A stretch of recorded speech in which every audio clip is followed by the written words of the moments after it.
Well, hello, everybody.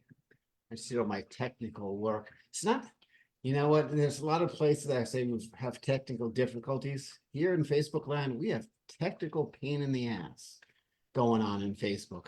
But I've got a wonderful, wonderful feature tonight. And Jessica Blau. How many people have called you Blah by mistake? A lot, a That's- lot.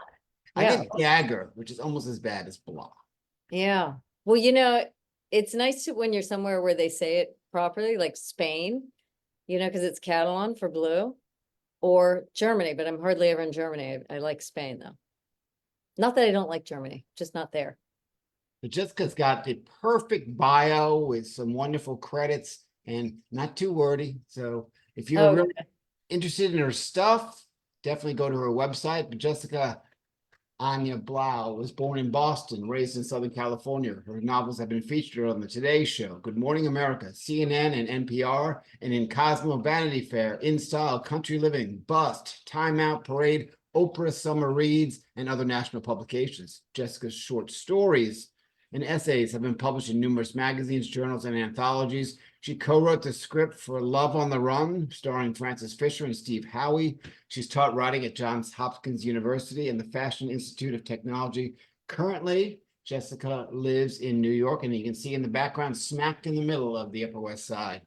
So how are you? I'd like to turn it over to you, and you can do a little bit of reading for us. oh, okay. I didn't realize that. So I don't even, I have to grab a book. That'd be great. So yeah, just 5 minutes or so, and then we can chat. Okay. Um, I Here at Virtual Fridays, we like to prepare our guests so they've got no idea what they're doing. no, my life's been I should have paid attention to what I was wearing on the bottom. I just put a shirt on. I was walking the dog. I hope. Everything's good. Okay, so my pants weren't like falling down. I actually was doing a Zoom once with a group and I was wearing overalls and a shirt and then a nice shirt and overalls, and I unhooked the overalls so I looked like a decent normal person like this, but I had overalls on the bottom and my computer started dying and I jumped up to plug it in. The overalls fell and this is just horrifying. I'm embarrassed, but I flashed my butt at an entire Zoom. And it was like, I think it was like the JCCA or something. I mean, it was bad. It was the most watched ever. It was bad. It was like the whole overalls, like, it was just so stupid of me. It was so bad. So, We're all human. That's a really funny story. well, okay. So, all right. So I'm going to read something. Okay. All right. Okay. What about, okay. So I'm just going to read a little bit. Okay. So should I say what the book's about first? Definitely. I love the glasses. Very cool. Okay. Thank you. I lose glasses. I sound like I'm Lucille Ball or something. Like I can't keep my overalls on. I can't keep my computer plugged in, but like I lose glasses all the time. So I buy like 10 for 10 on Amazon. And then every now and then I try to buy really expensive ones with the thought that if I spend money on it, I won't lose them. And that hasn't worked either. So, I don't know if anybody has any ideas. Just don't say wang. Yeah, she did do that. I keep little up. Yeah. That was the original fish mouth. Lucy. Remember he would spank her? I mean, it was like definitely like stuff going on there right yeah. in our living rooms. Yeah, it was intense. All right, so I should say what the book's about. All right. I love that background behind you so much. All right, so Mary Jane is about it takes place in Baltimore, Maryland, in a neighborhood called Roland Park, which I lived in Baltimore. And when I got there, it was the most beautiful neighborhood, and it was developed by the Coen brothers. But it was like one of the first suburbs in America. It's not really a suburb because it's like 100 and something years old now. And it's these beautiful shingled houses. But they had a thing where no Jews, no blacks. They didn't mention anyone else because I don't think anybody else was around Baltimore at the time.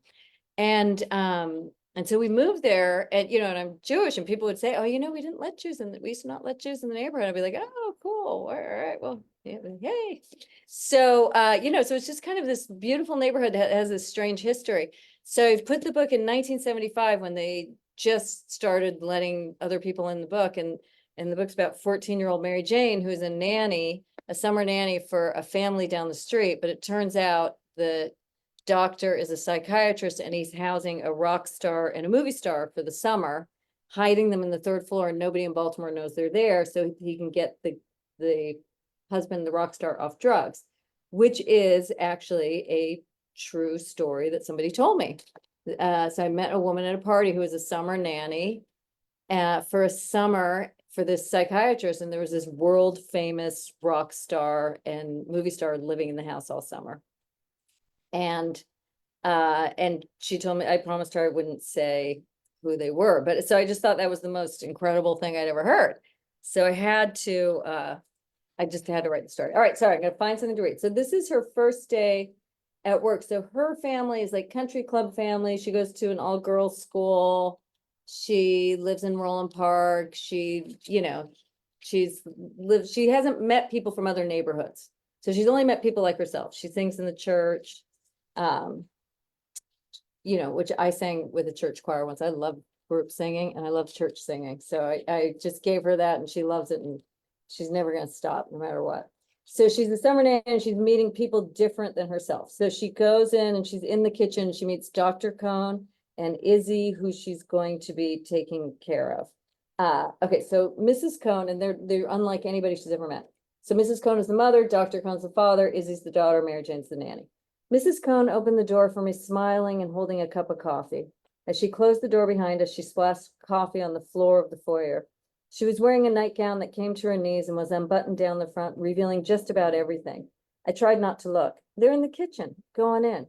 She turned and trotted up the stairs, ignoring the spell. Mary Jane, Izzy shouted. We're in the kitchen.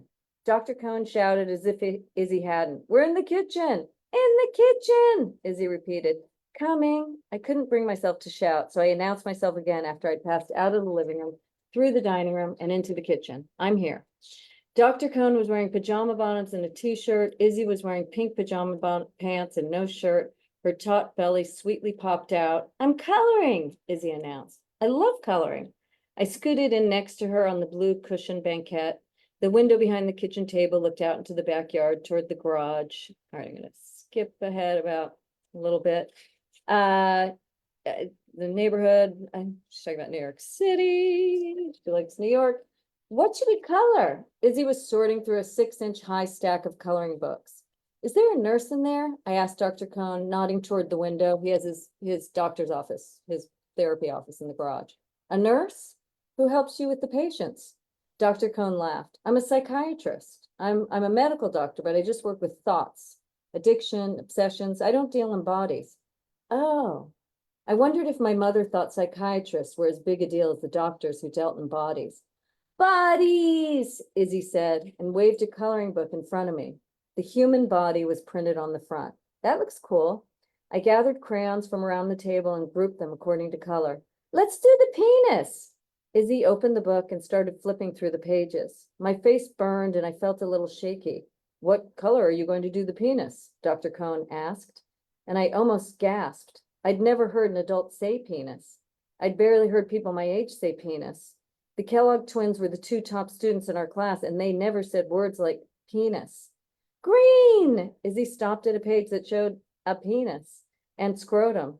The whole thing looked droopy and boneless, and the scrotum reminded me of half-rotted guavas that had started to wrinkle as they shrunk.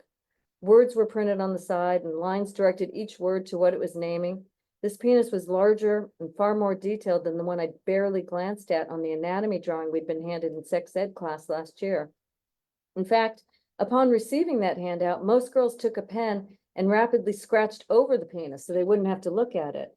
I was too afraid of the teacher to graffiti my paper. Sally Beaton, who sat beside me and was afraid of no one, saw my pristine page and reached from her desk to mine to scribble out the penis. Izzy picked up a green crayon and started frantically coloring the penis green. I wasn't sure if I should color with her or not. If it hadn't been a penis, I would have. But it was a penis. And Dr. Cohn was right there. Would he want a girl who colored a penis taking care of his daughter? Then again, his own daughter was coloring a penis, and I had to assume he or Mrs. Cohn had bought her the book. Help me! Izzy handed me a red crayon. I nervously started coloring the tip. All right. Is that okay? Or you want? Wonderful. I've got a few questions for you. Yes. And there we go. So I want to go back to how you introduced this book. So did you had to tell the woman about that you were pretty much writing her story? How did that go over? Well, it's not her story at all because she was at a party and somebody said, did you know she was the nanny for a psychiatrist who had so-and-so and so-and-so hidden in the house all summer? I said, no. So I kind of cornered her and I asked her all these questions and she couldn't answer any of them. I said, what did they eat? And she said, I don't know. I said, well, did you eat with them? And she said, I don't know. I think I made dinner for the kid. I can't really remember. And I said, what did you go through their clothes? And she said, no, of course not. And I'm thinking, how could you resist? My first thing would have been like, I love looking at people's clothes. I mean, I'll ask. I was with some movie star person the other day in her apartment. I said, can I look in your closets? And she said, sure. She had 3 of them. We went through every closet. She told me every event she wore them to. So it's like, to me, that's like the most fun night ever. So, I said, you didn't look at her clothes. She said, no. And I said, well, did you talk to them? Did they sing? Did they hang out? She's like, I don't really remember. They were just hidden on the 3rd floor and he was getting treated. And I was just taking care of the kid. So she didn't really have a story other than the fact that they were there. How, what level, what tier of rock star are we talking about? We're talking Madison Square Garden? Are we talking about, yeah. Big as it gets. And the movie star as big as it gets. And you've never told anybody? No, I have. I mean, but I told my editor, and then like Sony bought the rights, and I told the president of this division of Sony and the producer and the director who's, because I wrote the script for it for the movie. So they knew who was in my head. But I told the woman said, I think I said, she said, just don't talk about it to anyone. I mean, I said, do you mind if I thank you in the book? And she said, no, that's fine. And then she said, just don't say who it is and don't say where it was. I accidentally said where it was once. And I felt really bad. It was an accident. It was just like blurted out this town. And I got a text like, as soon as I got off whatever thing I was on, it was like, I asked you not to say the town. I'm like, sorry, So I've never said the town again. But yeah, so no, she didn't have a story because she didn't. So it was sort of like, then COVID happened and I was ghostwriting for somebody and that like kind of fell apart, and I was sort of like lost. I kind of wanted to go to some kind of happy place. And to me, that story, that would have been my dream summer. Like that would have been at 14 years old, like I loved kids. All I wanted to be was a mother. And I always wanted to have daughters and I did have 2. And like that, to hang out with like a rock star and a movie star and a kid, to me was like, I couldn't think of anything better. So it was sort of like COVID was happening and I entered this fantasy and I wrote it how I would have loved for it to have gone down. And then I had to add things because it's a book and you have to have tension and things have to happen. So, so part of it was just playing out a fantasy. So how much of your books do you borrow from real life? A lot. I mean, yeah, a lot. I mean, like they always start from something in real life. Yeah. I mean, it's usually my life. Well, that being said, your sweet spot is writing in younger characters. Tell me about your teenage. What was your teenage life like? I mean, I was like hanging out I was in Southern California and hanging out with the surfers. And every time there was an earthquake, everybody would leave school and go to the beach because the waves would be huge. And I was, my skin was brown. I had like, you get undressed for a shower and it's just like these like ruler sharp bathing suit lines. I was like so brown and so white and I just hung out at the beach and, and I mean, I was pretty, I mean, all my characters are always a version of me, like Mary Jane. It's so funny because like my kids read this book. They went, and my one daughter said, Mom, Mary Jane is you exactly. Like she's you. It's like, she's like, it's just like, I'm just reading about you.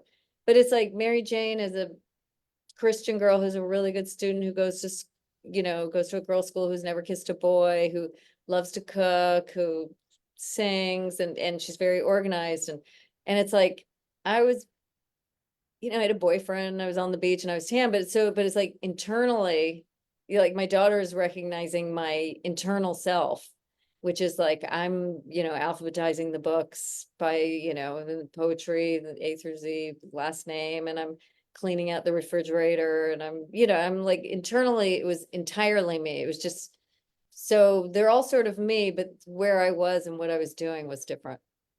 So do you have any like, I mean, that's Atlantic Records. I recognize the album label. Do you have any affinity toward Atlantic Records? And is that superstar rock star Atlantic Records artist? I didn't know that was Atlantic Records until somebody else told me when the book came out, like people who know those kind Not of. officially, it's a mock-up Atlantic Records. Yeah, but no, so other people have told me that.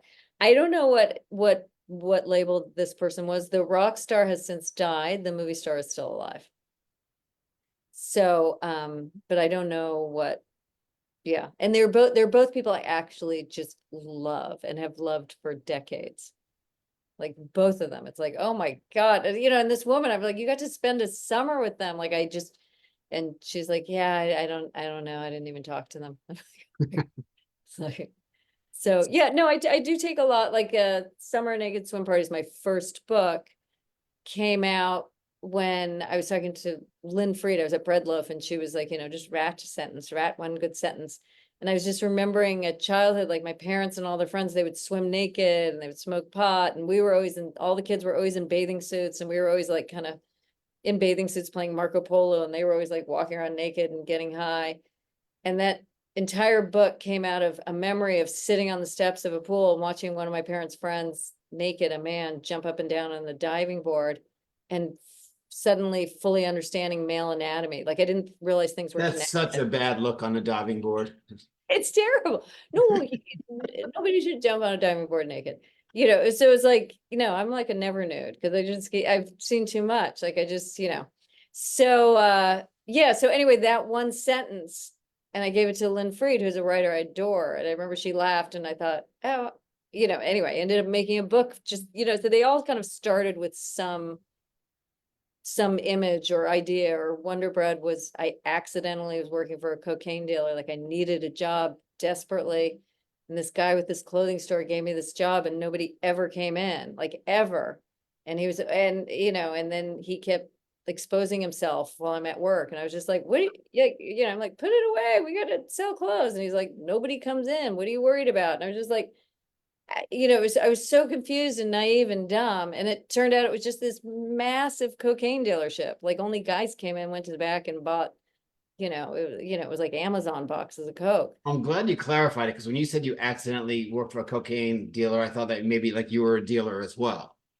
No, I was trying to sell clothes. I was in the front, like putting on clothes, playing Prince albums, singing into my hairbrush, just like waiting for somebody to come in and buy something, and like maybe once a shift, maybe one person would come in. I mean, it was in this neighborhood where it was like a liquor store, a bunch of boarded up buildings, it was like, it was just like nobody's going over there to buy clothes. Like I don't even know why they were hanging on the racks. But well, they were buying snorty sweatshirts and stuff. yeah, no. So it was like I was just so naive and dumb and ridiculous. So I was remembering that, and then that became a book. So it's like usually something like I just think of my I'm a ridiculous person. It's like, look at my glasses. I didn't even realize I was reading today. So I'm just like remembering ridiculousness in my life, and then it becomes a book. All right. Also, I noticed in your book, there's a lot of often the characters, and there are characters that are psychologists and psychiatrists. So when you're writing, do you view yourself more on the clinician side or your characters more on the patient side? When I'm right, I mean, I used to go to acting camp as a kid. Like we went to musical theater camp, and I was a theater geek in high school and stuff. So I did Theater geeks are the coolest, actually. Yeah, well, I don't know. They are the geeks, but so although I was into the surfers, but so when I'm writing, it's like acting. I'm everybody. I just become the character. Like so I'm everybody. I'm the therapist. I'm the patient. I'm the mother. I'm the, and I think it's just happens naturally, but I don't know. I mean, how do we really know ourselves in our own writing? I hate talking about myself as an authority because what do I really know about myself ever? From your experience, right? Well, but I think what it does is it eliminates judgment. I think when you inhabit the character, you eliminate this outside, like, oh, they're bad, they're good. Because in this book, there's two different kinds of family, and I genuinely wasn't judging them. They were just very different, and they did things differently, and they approached the world differently. And there are some bad things in there, like, racism and anti-Semitism, which, none of us can support, and or nobody with, a certain amount of intelligence. And so you could still see the place where it might come from, or it's like when you inhabit the characters, you're not like, I'm never trying to teach a lesson or write a pamphlet or give a message. It's like a movie's running in my head, and I'm writing down the movie as it happens, but I'm also every single part in the movie. So when you're doing the screenplay for the movie and you have to cut 300 or 200, 300, 350 pages down to 90 or less, how does that one run? I'm pretty ruthless with myself. I always feel like every morning when I wake up, I can't believe I'm alive again. I'm so happy. So I just have no problem. It's like, cut. Like, I just think, hey, whatever. But the first notes, the producer, the director, the producers, this whole Sony team I'm working with, I love them. They're amazing. But the first set of notes I got, all the notes it was like, on page one something of the book, they say this, can you put that back? On page something of the book, they say this, can you put that? It was just asking to put a bunch of stuff back. Can you demand a cameo? No, I didn't. No. You should have a cameo. I don't know who I would ever be in that. Yeah. Yeah. Just, just someone in the background, like, hey, that's my cab. I mean, it's funny because most writers that I had dinner recently with a writer with Stuart Lewis, and he said they were shooting his film. He's like, and I'm in a cameo. I was like, oh, that's great. And like, I know Joanna Rakoff in her book, my She's been on this. Yeah. Yes. So is there ever a time that you might view the filming or view the film and be like, this didn't happen the way I wanted to. It doesn't represent the book. And as Stephen King said, or no, actually John Irving said, you have to be totally willing to look at it as an entirely different product. Well, yeah. I mean, what about Mary Gateskill with Secretary, or what was it? Was that what it was called, Secretary? Yeah. Yeah. That wasn't the book at all. Yeah, it was a short story. Yeah. But it's like, but I loved that movie. I love the short story and I love that movie. Like, I love them both. I was like, man. So I don't know. I mean, I wrote another script that was made into a movie. And that movie, I think I can speak for, unfortunately, the director has passed, but he was on drugs when he was shooting it. He was making all these errors, and that was painful because I was like, you had these great actors, you had a great cinematographer, you had great sets. I mean, hopefully people seemed to like the script, and it was just like, that was painful. But so far with the people I'm working with, they've been amazing. So hopefully it'll be executed. I think part of why it's been so nice is because I trust them all. Who's in it?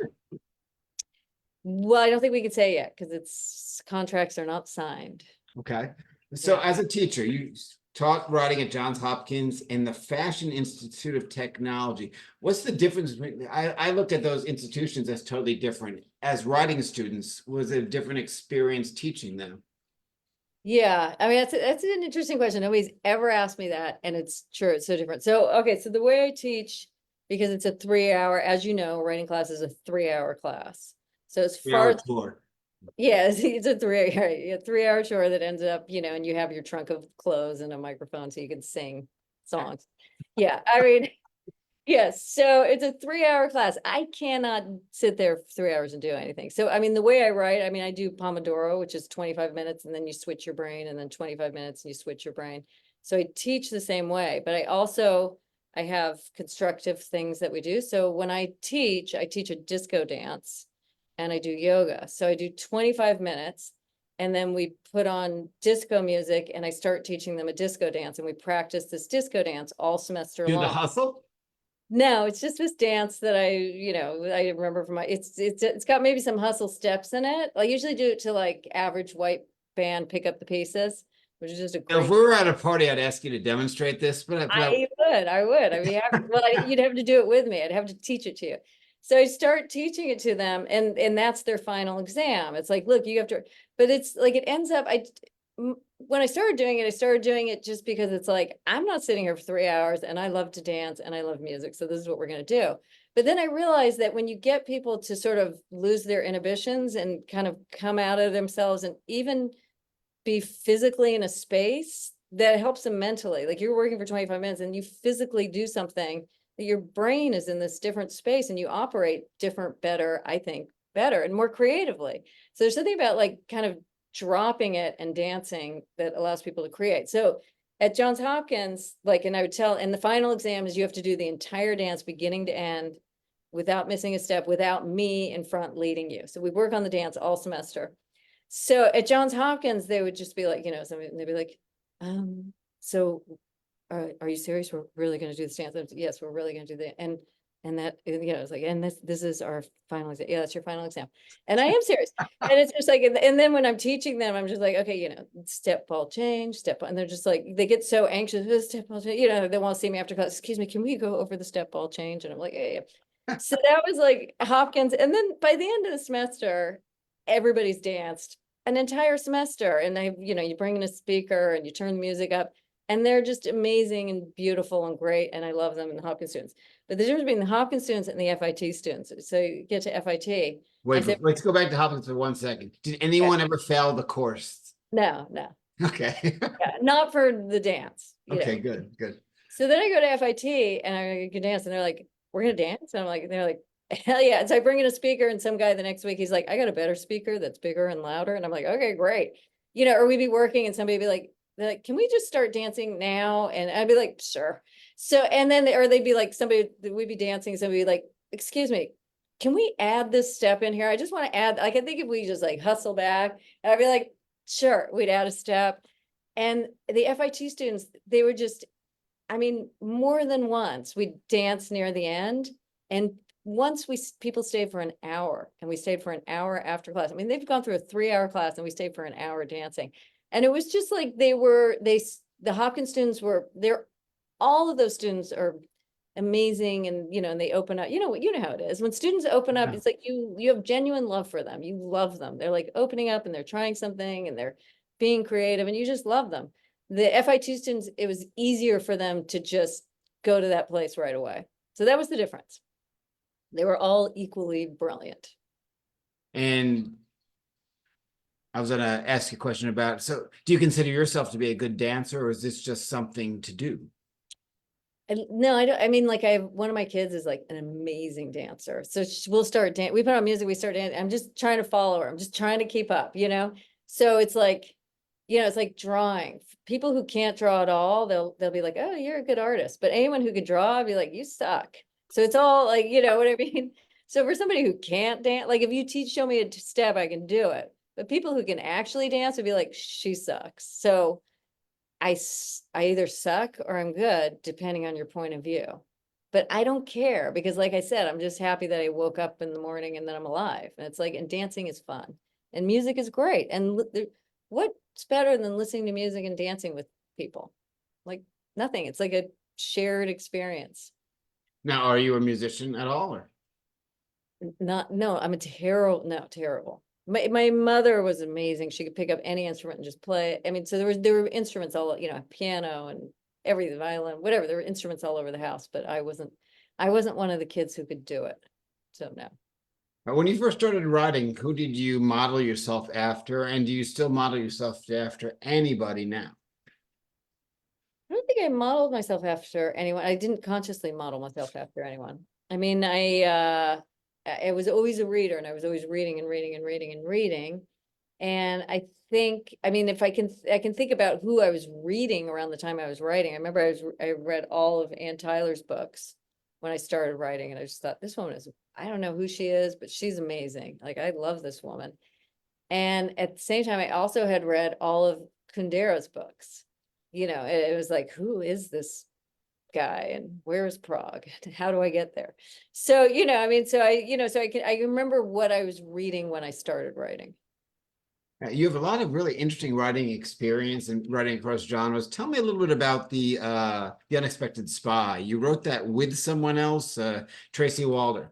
Yeah. What was it like collaborating with somebody, and what process did the two of you do in order to share like pages with each other? I mean, she's an amazing person. So she was a student at USC. She was a sorority girl. She's a Jewish American sorority girl. Did you see a picture of her? I did not. You just Google her. I mean, she's like, she looks like, you know, she's as pretty as like Margot Robbie or something. You know what I mean? She's like ridiculously like, you know, like some people are pretty and you're like, oh, I can see some people might think they're pretty and other people don't. But she's one of those people that everybody thinks is pretty. So she's like this cool person and she's smart and interesting.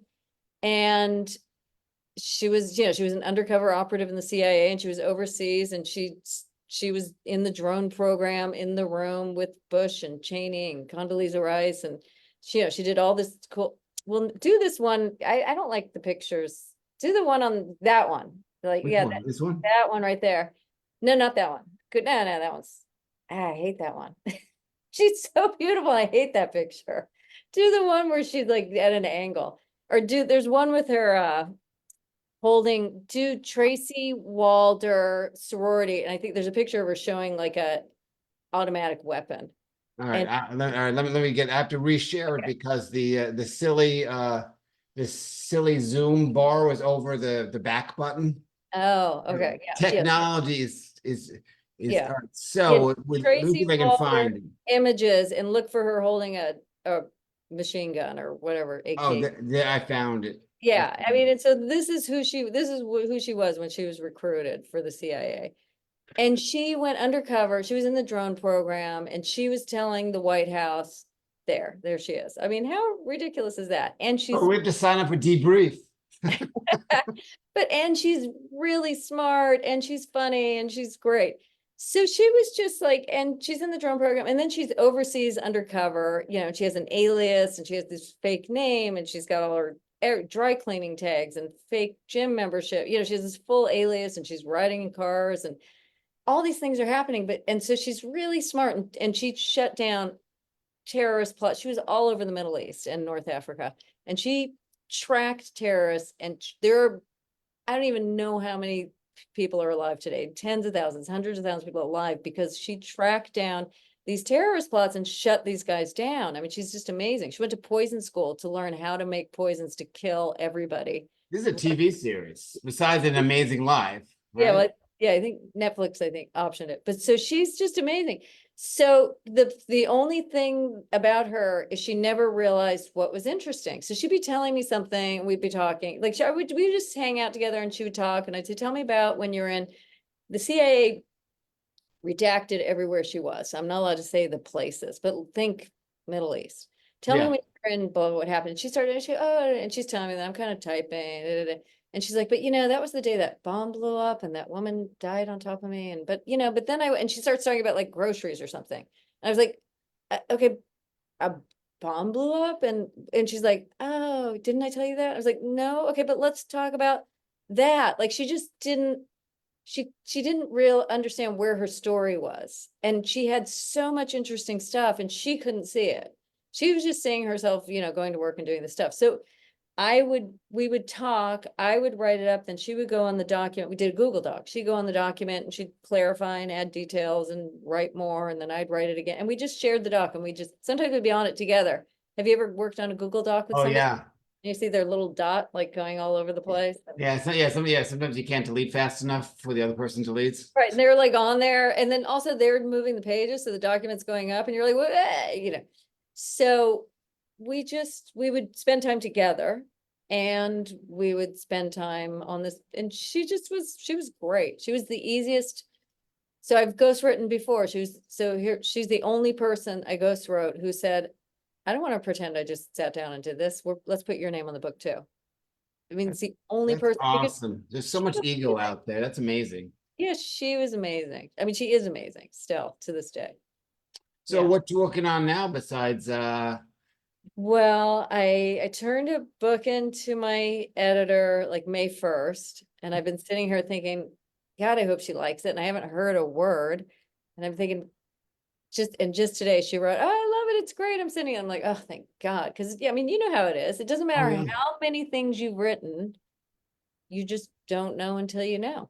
Well, yeah, the worst nightmare is you send something out to get a blurb, or your publisher does, and the person says, well, I just really don't feel comfortable blurbing this. That's my nightmare, you know, the Or you repetitive send it to your nightmare. editor and she says, I don't think this book is ready, which is, I mean, it was just like, ah.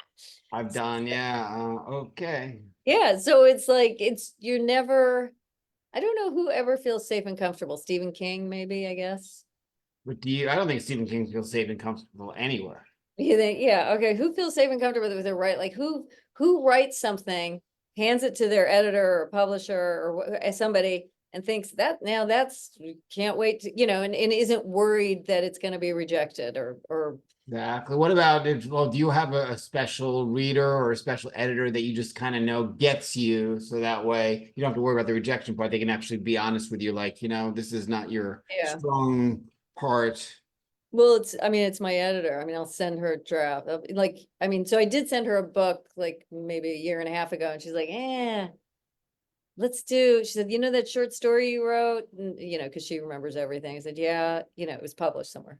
And she said, why don't you make a book out of that? And I was like, so this book I just gave you sucks? She's like, no, I don't think it sucks. I just think, let's just do that. Like, okay, so. Just make another book. Yeah, just like, okay. So, she's like, we'll go back to that one later. Let's just do that one later. I just think we should do.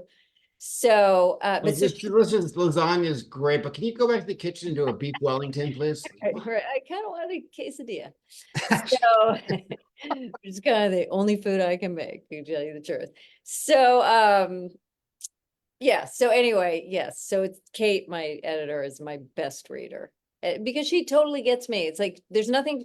She'll say something and I'll be like, really? And then I just don't respond and I'll think about it for a few days. And it's always like, ah, God, she's right. Like she's always right. It's like, she's right. So it's Yeah. who's I mean, who do you have?